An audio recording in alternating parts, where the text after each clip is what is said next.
ত্রয়োদশ জাতীয় সংসদ নির্বাচনে বিএনপির চেয়ারপারসন ও সাবেক প্রধানমন্ত্রী বেগম খালেদা জিয়ার মৃত্যুর পর ৩টি সংসদীয় আসনে নতুন করে তফসিল ঘোষণার প্রয়োজন হবে কিনা এ নিয়ে আলোচনা তৈরি হয়েছে। তবে নির্বাচন কমিশন জানিয়েছে এক্ষেত্রে নতুন তফসিল ঘোষণার প্রয়োজন নেই। নির্বাচনী বিধি অনুযায়ী একজন প্রার্থী সর্বোচ্চ ৩টি আসনে নির্বাচন করতে পারেন। খালেদা জিয়ার পক্ষে বগুড়া ৭, দিনাজপুর ৩ ও ফেনী ১ আসনে মনোনয়নপত্র জমা দেওয়া হয়। একই সঙ্গে প্রতিটি আসনে বিএনপির বিকল্প প্রার্থীর মনোনয়নও জমা রয়েছে। গতকাল ছিল মনোনয়নপত্র জমা দেওয়ার শেষ দিন। ঠিক পরদিন আজ ভোরে খালেদা জিয়া মৃত্যুবরণ করেন। ইসি সূত্র জানায়, মনোনয়ন যাচাই শেষে যিনি বৈধ প্রার্থী হিসেবে ঘোষিত হন, কেবল তার ক্ষেত্রে মৃত্যুর কারণে তফসিল পরিবর্তনের প্রশ্ন আসে।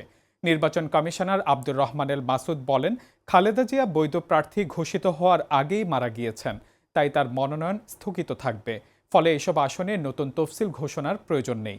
যারা দলের পক্ষে অতিরিক্ত মনোনয়নপত্র জমা দিয়েছেন, তাদের বিষয়ে যাচাই বাছাই চলবে। আগামী ৪ জানুয়ারির পর জানা যাবে এই আসনগুলোতে বিএনপি থেকে কে কে নির্বাচনে অংশগ্রহণ করতে পারবেন।